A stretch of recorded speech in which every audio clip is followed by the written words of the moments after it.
We have just concluded recently a year-long program, really a deep, amazing international community on something called Creative Mind. And we're meeting throughout the year, all virtually. And we were talking about what we can do to try to meet these daunting challenges of today, where almost everything is being ripped apart. Nothing really works anymore.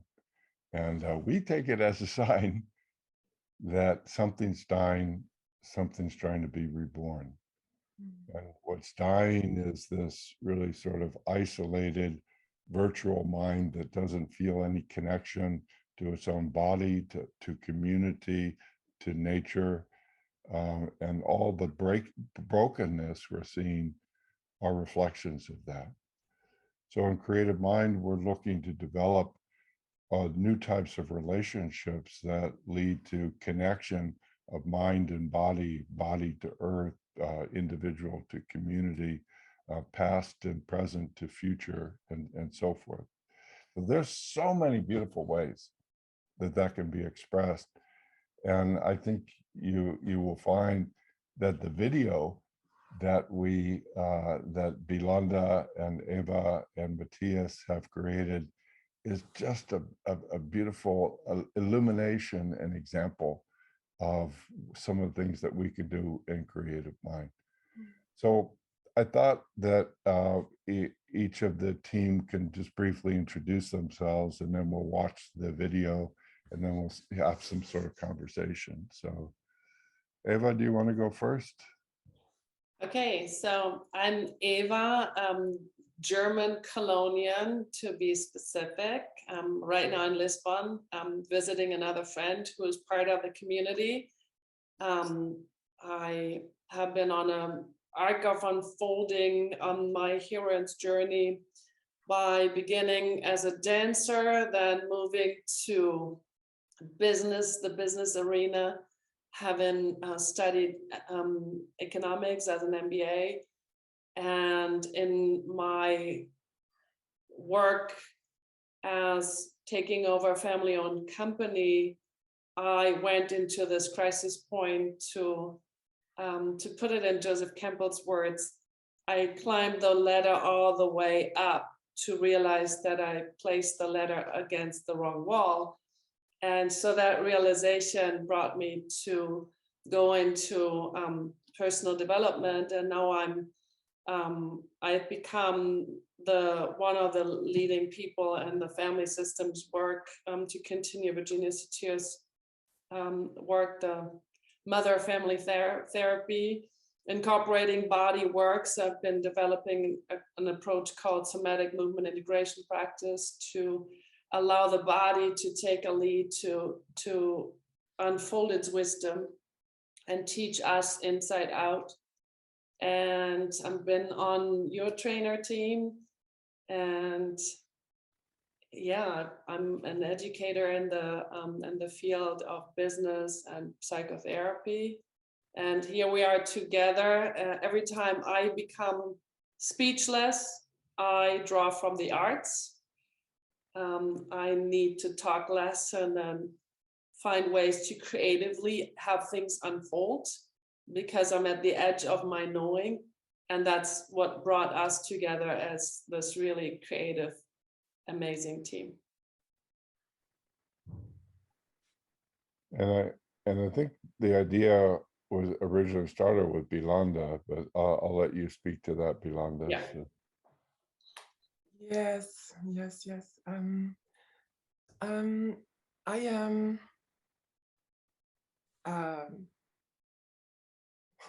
composition, I think, of many cultures, and I was looking for my own truth very early, because I had the pressure inside to do that.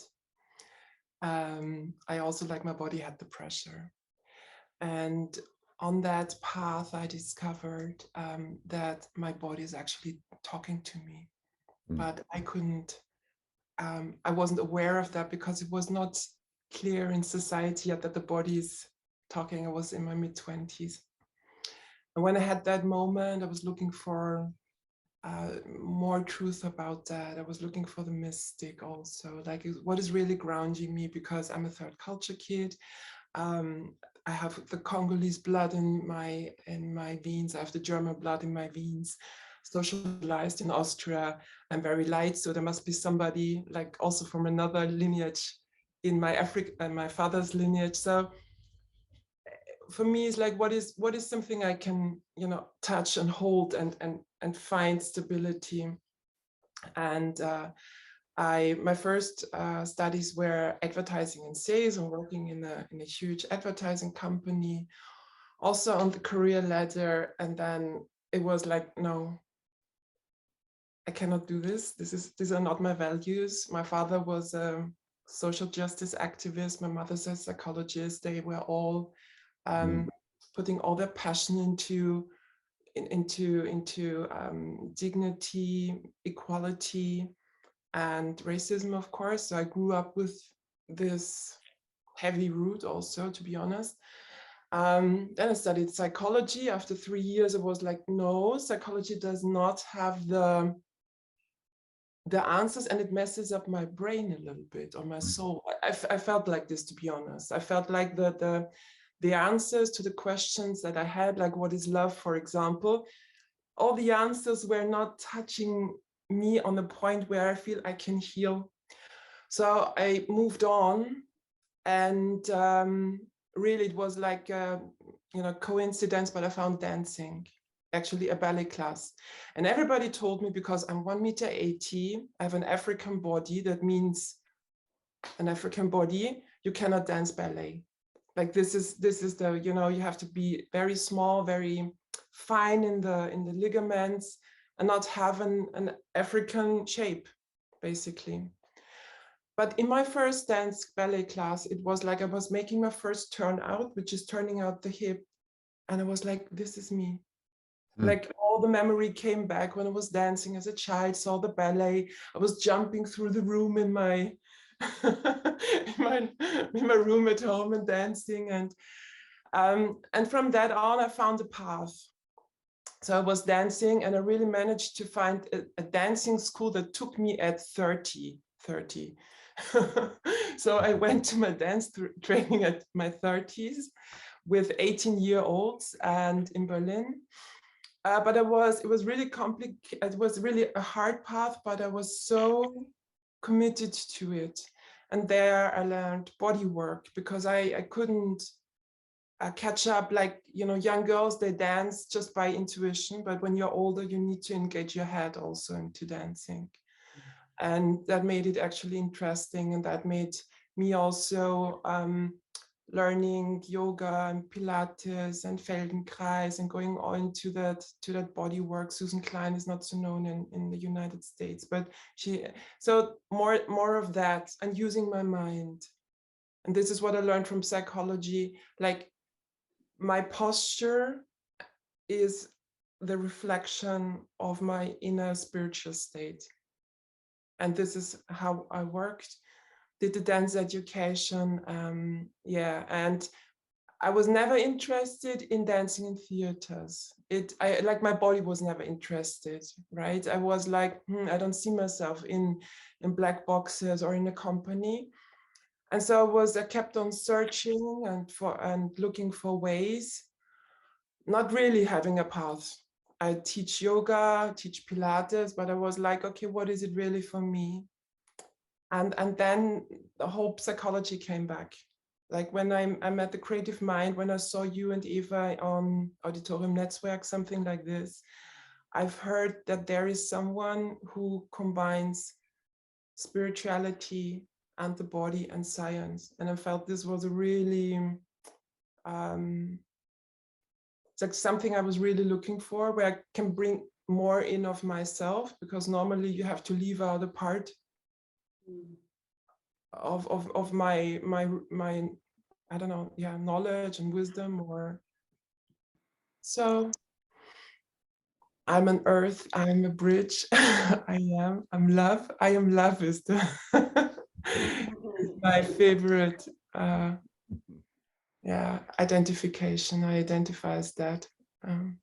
Yeah, it's a part. It's a movie, by the way. It's called I Am Love.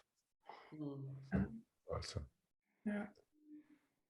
Wow. And then Matthias, who's from Buenos Aires. Are you Buenos Aires or?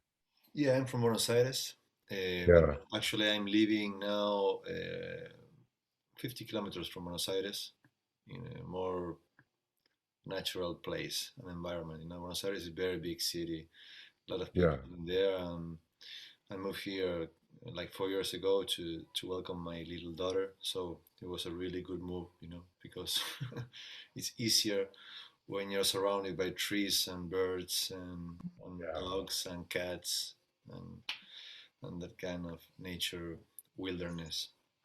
And, and well, I can say that my exploration, well, I'm a musician from, I can say, my entire life, because I started playing guitar at age 12.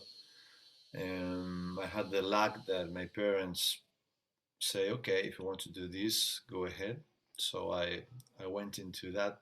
So when I finished high school, I went into to music, the conservatory, I could say, and I studied there for a couple of years. I finished the conservatory, then I was more in the jazz guitar style. I really loved jazz guitar, so that was my thing. I was into Joe Pass, Wes Montgomery, and George Benson, and that kind of things. I Yeah. really loved that, or Pat Metheny, well, all the jazz guitarists. And also, in my house there was, from since I was a really young boy, this thing about spirituality and this search for inner things. So I was all the time, in the Gurdjieff school around me because of my parents, or Castaneda teachings. Also then went through Osho, Sannyasin, and finally my parents went into Sufism. Um, Wow. yeah, and they took me on a journey on 2000. Yeah, in 2000 they said, okay, we're going to see our master in Cyprus. I was Wow. 19 or 20 years. And they told me, hey, do you want to, because I didn't spend time with them, at that time. So they told me, we're going to this place. And I said, what is Cyprus? Where is Cyprus? I didn't know where was Cyprus. And they told me, no, it's this island in the Mediterranean. I say, I'm going with you. So I went, and I went to this place, this little town. And it was like out of time. It's Lefke, this place, and I met this old guy that really touched my heart. It was really strange what happened there. So I was really moved through this meeting, and something happened that I felt that something different happened. So somehow I felt that I fell in love with this person. So somehow that started also to make something about also Sufi music and Sufi art. At that time, I found myself to get an oud, that it's a Turkish lute, like the ancestor of the guitar.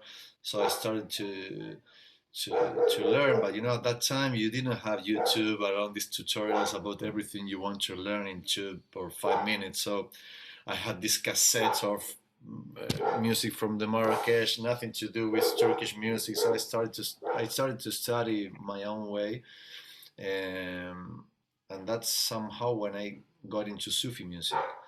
A lot of things happened in the middle. Then I had my crisis, and then I stopped playing, because the thing I started to feel was that it didn't make sense, because I just felt that it was on the stage and people had to look at me, and I was showing the people how good I was at what I was doing.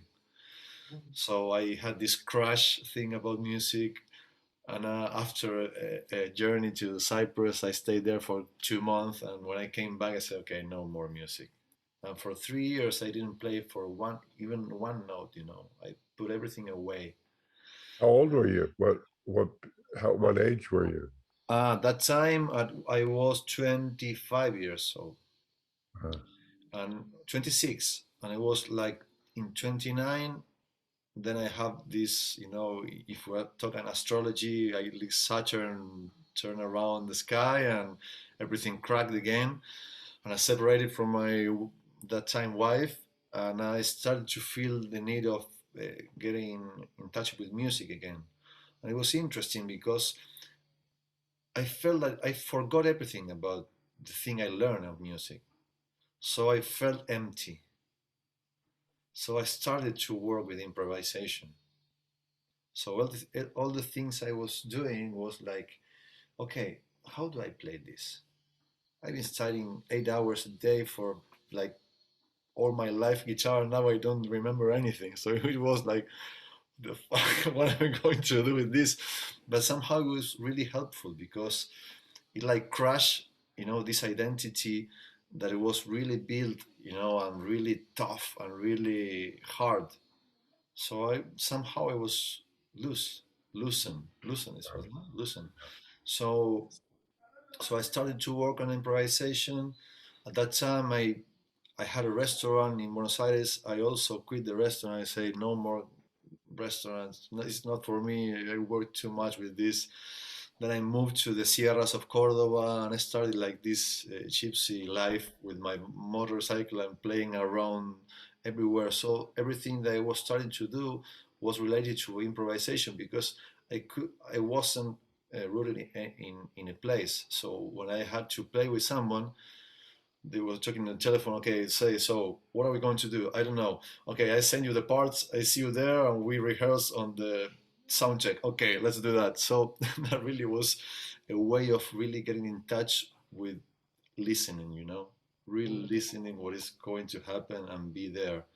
So it was a really good like moment for practicing this, and I think it really developed when I started to play with other art forms, with dancers and with poets and with therapists also, because somehow it made me open to a different way of listening and perceiving what's coming from the field, or not coming but presenting on this relationship that we started to make. And as I said on one session, that for me, playing with movement or dancers is like the thing that completes the music, because somehow they are moving the sound, and I'm sounding the movement. So it's a perfect combination. So it really take me out of the of the knowing part of knowing what to do, because I'm just feeling. When I'm playing with dancer, I don't like moving all the time, and the music that is coming out is from the movement, so it's really interesting. And then when I met Dan Oil, it was also amazing because we started to make this combination, and for me it was a deep understanding of how human relationships actually are based on improvisation and openness.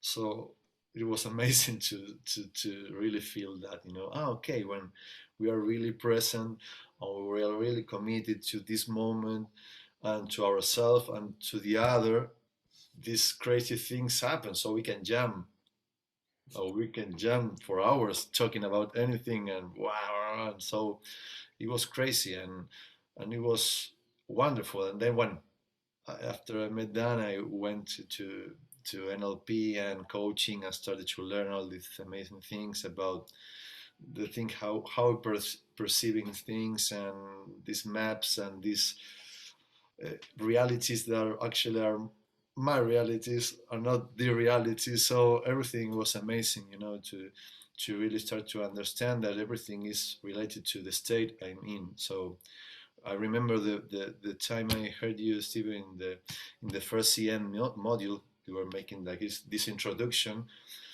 I just finished my trainer on NLP. I made my thesis on creation, you know, and I was listening to you and I was saying, yes, yes, this is what I want. Yes, this is amazing. This was everything that was like going together, you know, and it was, I felt really uh, grateful, you know, that you were like putting all this together in this perfect synthesis, you know, and it was, I thank God Well, someone is making this, you know. most of my idea creation comes from projects like what we're sharing here today. So maybe we should watch the video, Please. and because we've just been verbally talking, but the strength and the beauty and the power and the relevance, I think, of this 10-minute video is really in terms of what it's touching and reflecting about what we're invited and challenged to do in this next phase of healing and reconnection and building new communities. So, Bilonda, this was really originally your brainchild. So, just in a very brief, you know, like 1 or 2 minutes, is there any intro that you want to give to it as we sort of move into watching it? Okay. I think what we're going to see is a composition of 3 beautiful people that gave their talents and gave their inspiration to a project that is actually about honoring that we are humans and that we have to meet each other not only with the body, but also with the aura and with respect and sensitivity, and be very mindful how we touch each other. And I think this is the thing to care about in the future, how we can live together better. I would like to say better.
Bravissimo!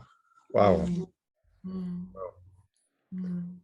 I just invite us to notice We were verbally chatting before the video, and you have a sense about where that left us in our bodies, and then what happens when we engage with this sort of more artistic medium, and where does that leave us? And I notice a really profound difference in me, just opening to that 10 minutes of stuff. So thank you so much.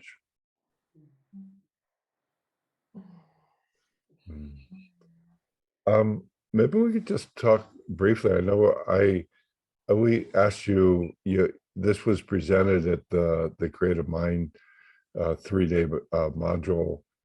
And as I understood, Bilonda, this had been something that you had been thinking about in the back of your mind or exploring, and then you connected with Eva, and then it sort of came together about how, in partnership with you, that this could come out. Is that correct? Mm-hmm. Mm-hmm.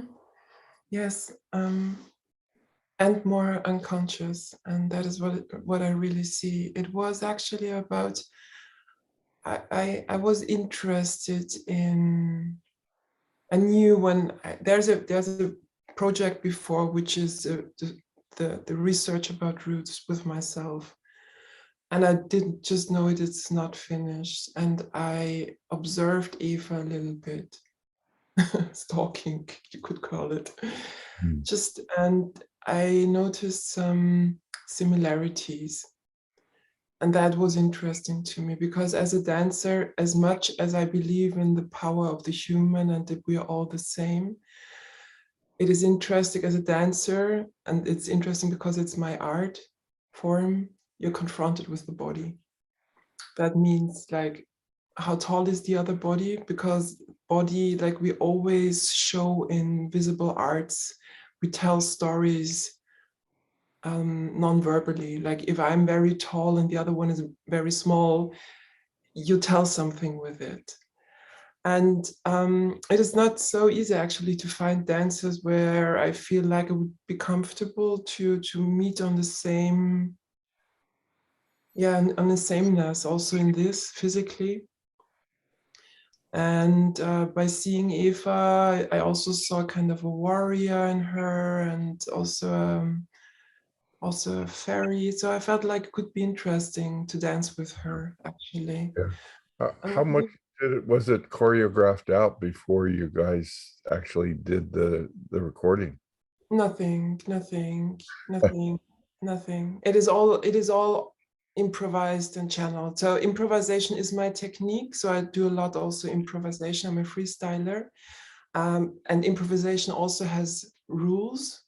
But so you need somebody who has somehow a bit like the same skills or something, but nothing of the movement. There's no choreography really behind it. We just had spaces for the body to speak. Yeah. And it's actually the body, like when I see it, it was really the bodies were telling us a story about relationship. It was not our intention. That is the amazing thing for me, that, it's like, what if we give space to body language, it's like, what does the body want to say us?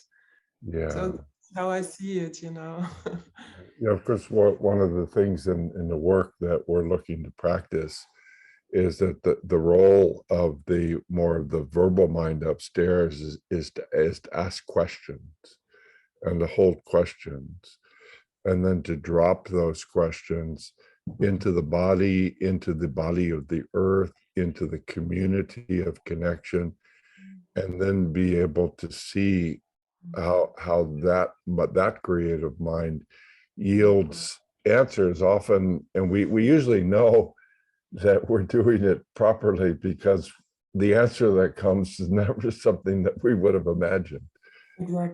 Exactly. But then you see it and you feel like it's perfectly fitting. It really belongs to you. It is part of, Yeah, the one other thing I wanted to point out, that seemed like the two of you, Bilonda and Eva, you were so connected and you were so vulnerable. And yet you also seemed to have an even deeper connection to the earth and to the ground and to the water. And, there's certain images in that video that really resonated so deeply. And the one where the foot is sort of planted and it plants and it turns.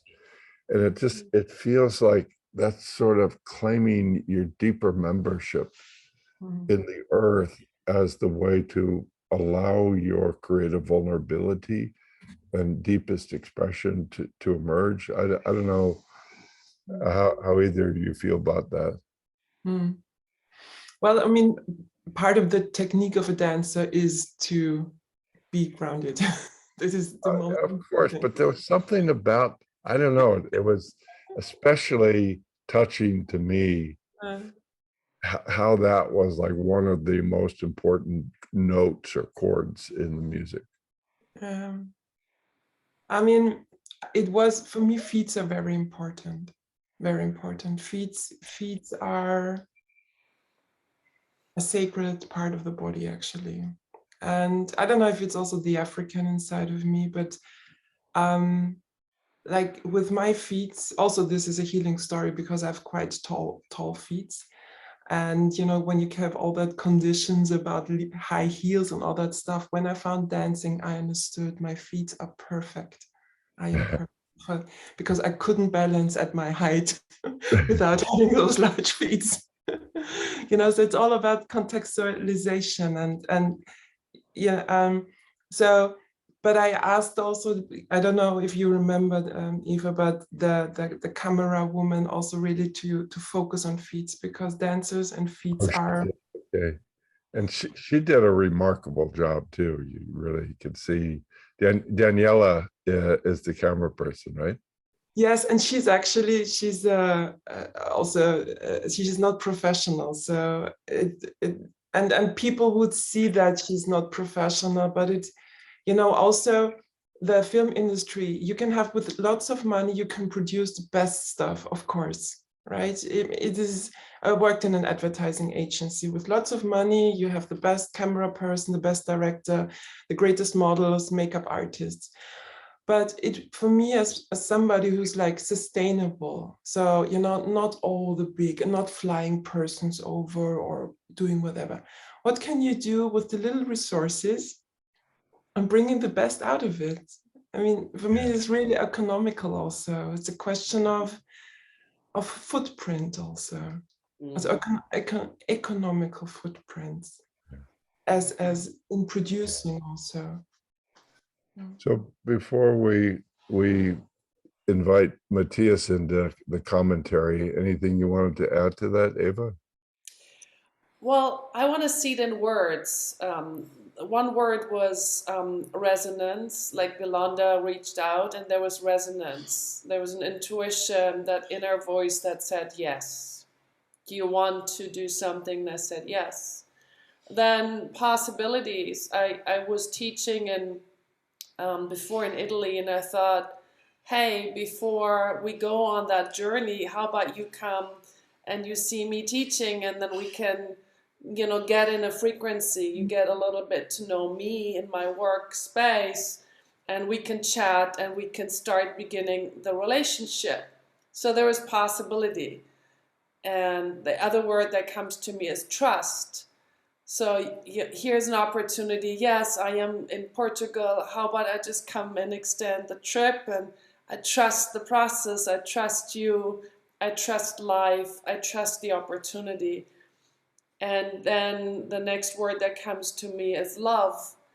There's something greater than us bringing us together and allowing us to co-create this deep listening in love to nature and being bathed in nature and allowing through a process of deep listening to see what unfolds naturally out of the two, that is creating a third body that is holding all of us together. And that to me was the excitement of the project. Like, let's see what will speak through us as we connect and relate. And then bringing Matías in and saying, hey, would you be interested? And see how that creates another dance, as you were so nicely saying. The, you know, the music dances and you dance the music and all those things around, and it's Yeah. to me. And then there's magic, you know, and I feel like this is magic. Yeah. So, Matías, how did you find the connections into the conversation? It is really quite magical. Yeah, I remember we were talking about how to go into the project, and we're well, maybe we should make the music and then edit the video.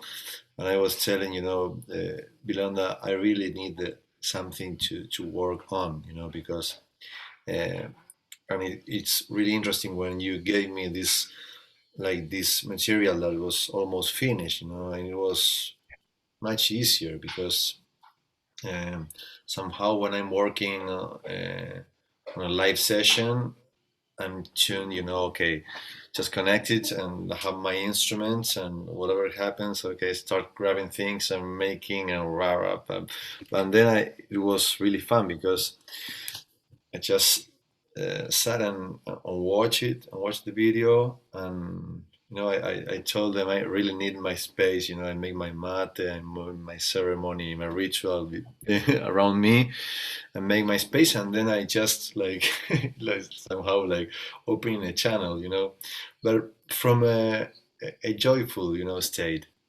like curious about what's coming out without filters, Then I get in touch with, okay, now how do I bring this to earth, But first I just start writing ideas. So sorry to interject. So just curious, when you say you're opening your filters, so you sit down, you kind of lay out all the different parts of your state, you open up, and then did you watch the video multiple times, or you just watch it once through a couple times? I just watch it once, and through that first time I watch, I make most of my writing work, because what I really prefer is my first impression, because when I watch many times, then I start to doubt about myself and the ideas, and so I really want this first impression of everything that comes and to my imagination and the idea. Yeah. So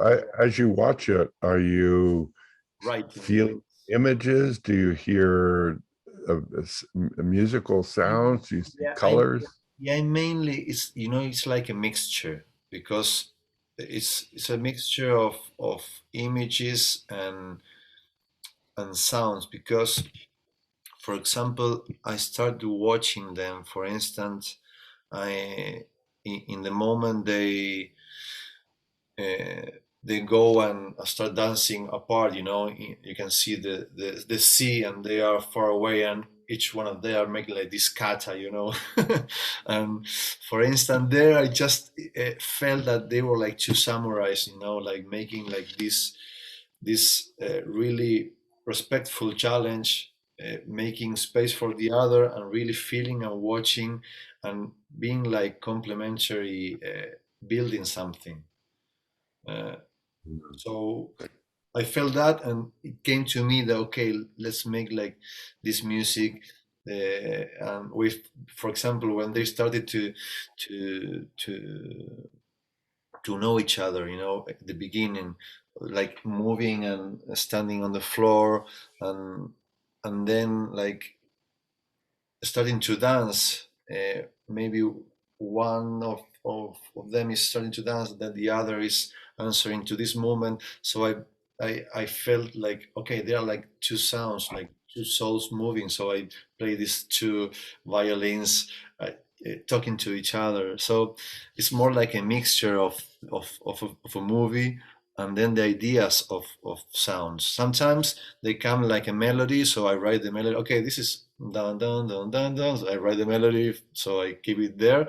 And sometimes it's just like the idea of these soul sounds that are going to talk between them.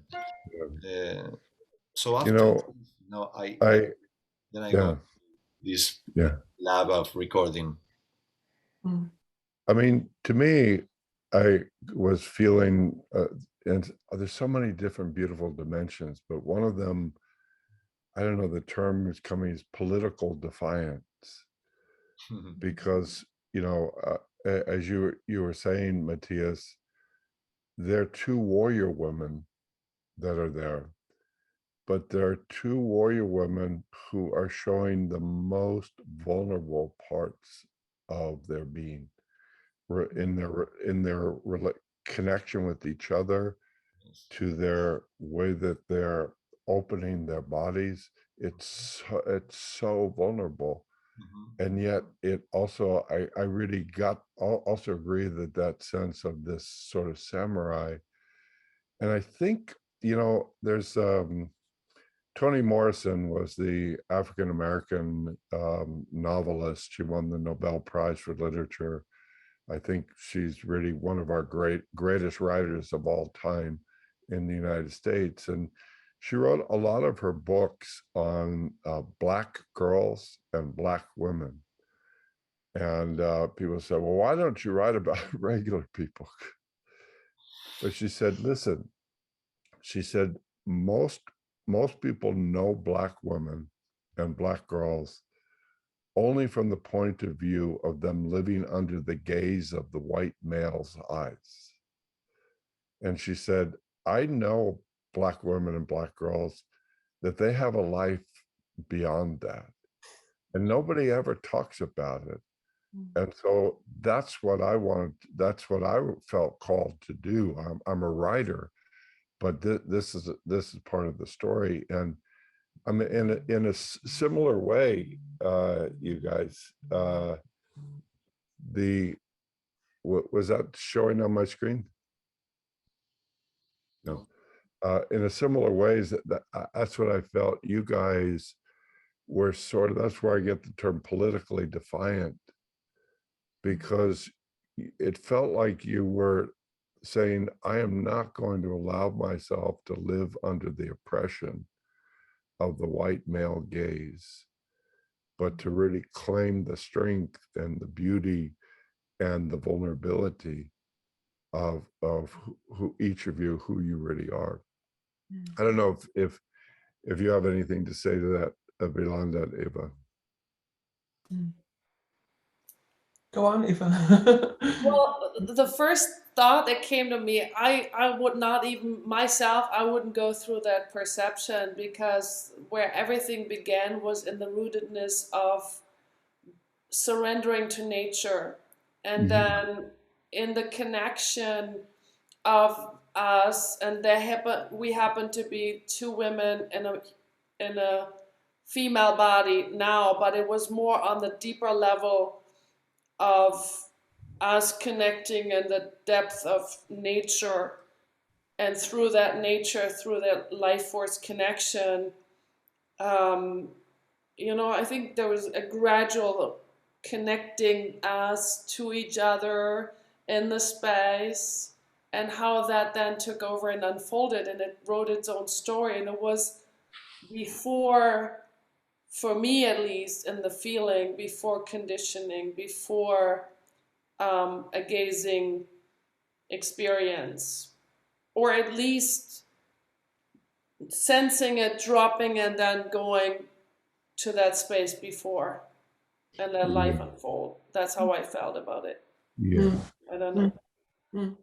I agree, and I also have to say that there is, of course, always this aspect, because we do embody the female body, and I do embody a Black body also.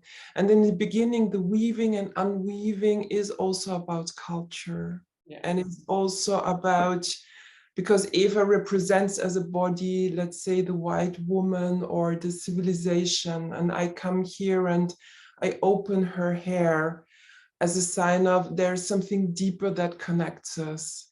So it is part of the story also. And it also has the feminine that is, yeah, this balance of we are very strong, but we are very vulnerable at the same time. And we hold that contradiction in us. I totally see that and I feel it. But in the process of meeting each other, it is like Eva said, we had to drop this, because if we meet on that level, there is something different happen. We don't unite that well. So, but I think it was never excluded. It was somehow, this is who we are.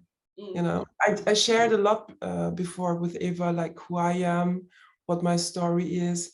She told me about her story. So we met as souls, but we represent something.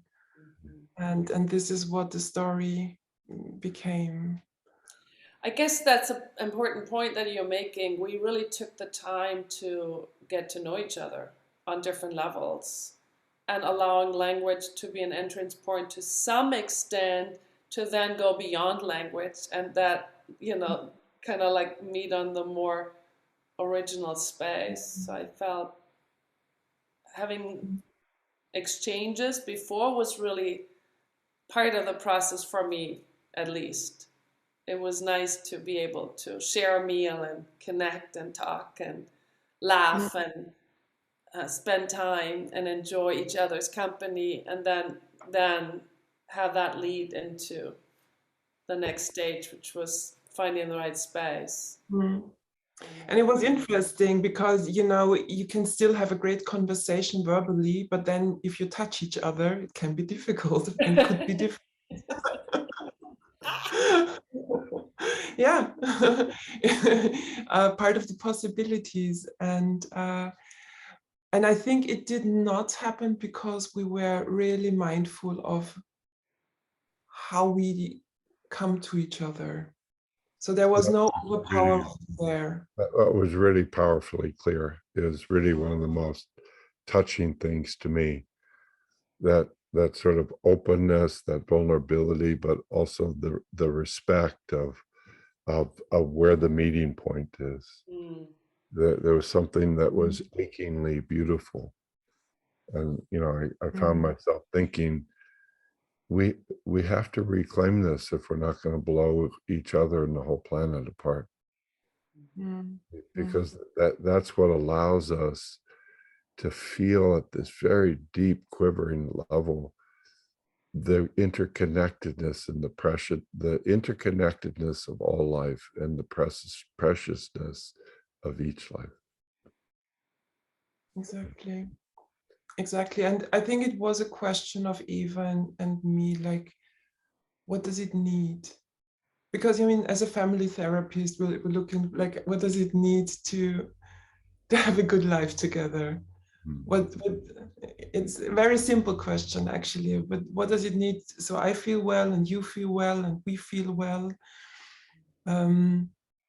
How do we have to touch each other? How fast? It's also about rhythm, about pressure, how much pressure, you know, all that, and never shutting not the mind down, but the sensitivity for the other. This is the first mind, right? The somatic is the first mind, and we're trying to just get that ghost mind up in the left brain to be in service to it, and to be at home inside of it.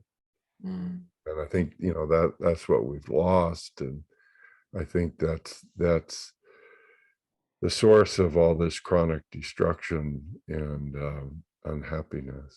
And I just want to again say, Matías, you know, music is very precious to me. I don't have the skill to play it like you, but I was like feeling like when I watched the beauty of the dance between the earth and the ocean and the air and Bilonda and Eva, I see these sort of just little vortexes, these sort of swirling sort of things, and they're so much there, and it's like you like picked certain ones out, it seemed to me, and like the heartbeat, or there was this sort of stream thing that was going through that you then picked up. I don't know if you sensed things in that way, but it was really beautiful for me You to know, watch it and then to hear what you were saying, what you were musically saying. somehow it's like that. I remember once I was in Brazil. I was playing in the street. It was like holiday season, so all the tourists were walking on the street. Um, for a second, my partner and my daughter were sleeping at the place we were in. I was playing there. For a minute, I asked my question, what the heck am I doing here? I want to be home. And what am I doing here? What am I playing for whom? No? For a second, I just saw the moon. Felt the air was like Yeah. perfectly the temperature and all the people laughing. And this question came like, what is the music of this moment? So that was starting to somehow lead me. Sometimes when I'm losing the thing, I just ask me, what is the music for this moment? Yeah. Just connect to that. So when I was watching the video and I really was feeling, because mainly what triggers me is to be really connected to the feeling of this movement, as I was saying. So when I connected to this, was okay. Then the music or the images are coming down as okay. This is somehow for me, or through my channel, I would say how this would sound like. I was thinking of Viktor Frankl, who survived Auschwitz and wrote that extraordinary book about the most crucial thing for each person is to find their own meaning in life, not somebody else's meaning, and then to live that meaning.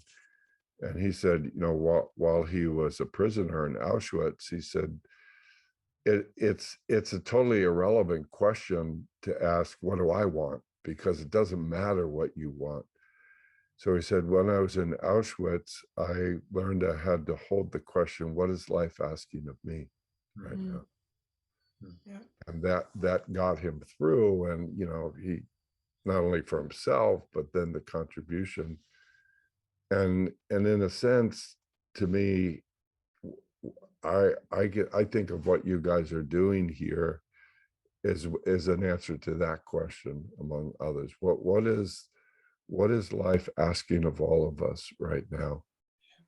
When we see all these breakdowns and these wars and this racism and this violence against women, and how can we heal it? And when you go to Monet is probably my favorite painter. And when you go to the L'Orangerie in Paris, there's these little plaques where he says he did those huge watercolors as a response to World War One. And he said the total insanity of human beings sitting across from each other in a field and mowing each other down with machine guns, just mindless mass killing. And he said, as an artist, my only real weapon was my paintbrush. And so what I wanted to paint was the interconnected unity of all life. Thank you guys for painting that. Yeah, I mean, sometimes I'm honest, I feel like really helpless. Sometimes I feel like they're the manifestation of the weapon of the iron is so strong. Just today I can understand. It's like if the distraction with the word, with a book, is so soft, takes so much time.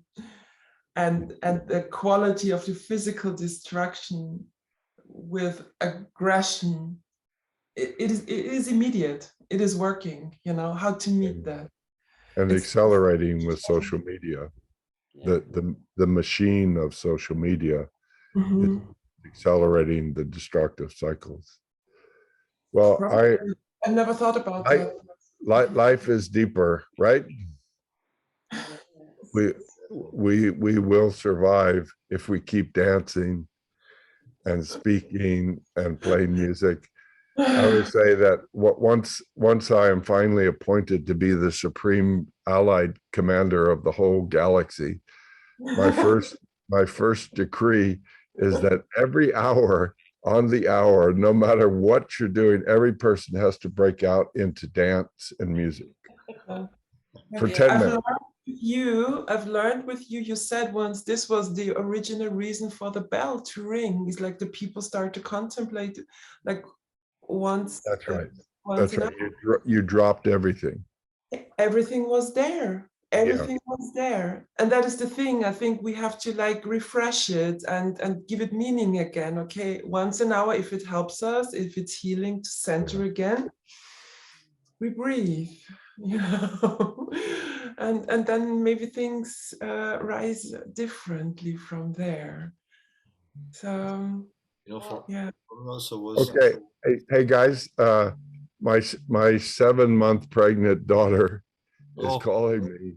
We've got a date for a pancake brunch. So nice. So in finishing, I just want to give gratitude to all of us. This was a great meeting in our differences and connecting in our samenesses. And so thank you. Thank you. For all. Thank you. Gratitude. Yes. Me too. Yeah. Me too. Yeah. Good example for connection, for showing up, and for real meeting and love. So thanks. Yeah, I'm doing it. Yeah. Thank you, Stephen. Enjoy your pancakes. Thank you. Yeah. Okay. Okay. Bye-bye, my friend. Bye-bye.